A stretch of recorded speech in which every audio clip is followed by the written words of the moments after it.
en fait, ce n'est pas une preuve en particulier, c'est le fait qu'il y a un faisceau de preuves qui sont fortes, rationnelles, convergentes et indépendantes. Ce qui est très surprenant, c'est qu'au tournant des 19e et 20e siècles, il y a eu comme un retournement.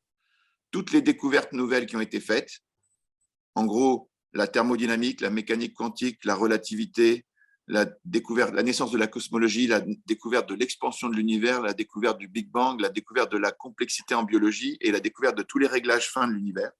Toutes ces choses-là pointent vers deux choses. Il y a très certainement un début au temps, à l'espace et à la matière qui sont liés.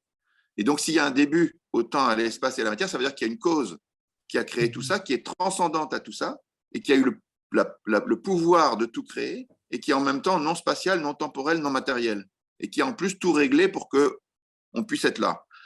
Donc ça, on est vraiment très très proche déjà, rien qu'avec ça, de la définition de Dieu dans toutes les philosophies, de toutes les religions.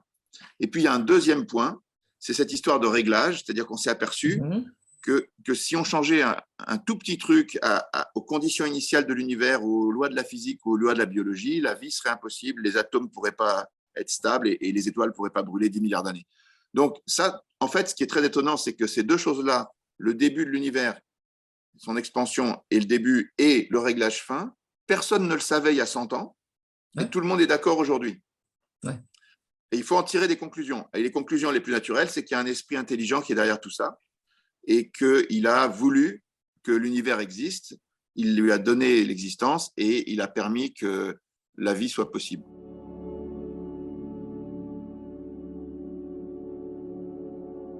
Pendant très longtemps, à partir de Darwin en 1850, Darwin a expliqué que la vie était apparue dans une petite mare, une petite flaque d'eau chaude au pied d'un volcan avec beaucoup d'éléments minéraux, de la chaleur et puis des coups de tonnerre. Voilà, c'est ce qu'on appelle, c'est ce que Darwin a appelé la soupe primitive.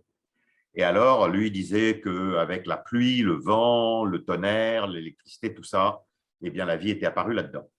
Alors, les gens ont cru ça, ils se sont dit, bon, probablement Darwin a probablement raison. Et donc, il y a eu, dans les années 1950, 1960, 1970, il y a eu des tas d'expériences pour ce qu'on appelle secouer, touiller, bouger, remuer la soupe primitive, et puis en espérant qu'on allait voir apparaître une cellule vivante.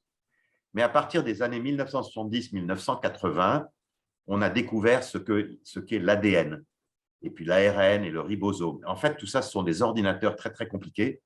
Et là, les gens ont compris que ce n'était pas possible que ça apparaisse comme ça. Et ce qui est très intéressant, c'est que toutes les expériences pour ce qu'on appelle touiller, je ne sais pas si vous connaissez le mot touiller, c'est-à-dire remuer, bouger, remuer la soupe primitive, vous voyez, comme on fait à la cuisine, vous voyez, pour touiller la soupe primitive, toutes ces expériences-là, elles ont été arrêtées. Parce que personne ne croit que en touillant, en remuant une soupe primitive, on va avoir une cellule vivante qui apparaît. C'est aussi peu probable que de remuer une soupe de poisson et d'espérer qu'on va trouver à force un iPhone, un téléphone mobile dedans. C'est à peu près pareil. Donc, si vous voulez, ça n'a… Donc, les gens ont abandonné. Et donc, le fait, je pense que c'est très intéressant que les gens aient abandonné ces recherches de soupe primitive parce que ça montre qu'ils n'y croient plus du tout.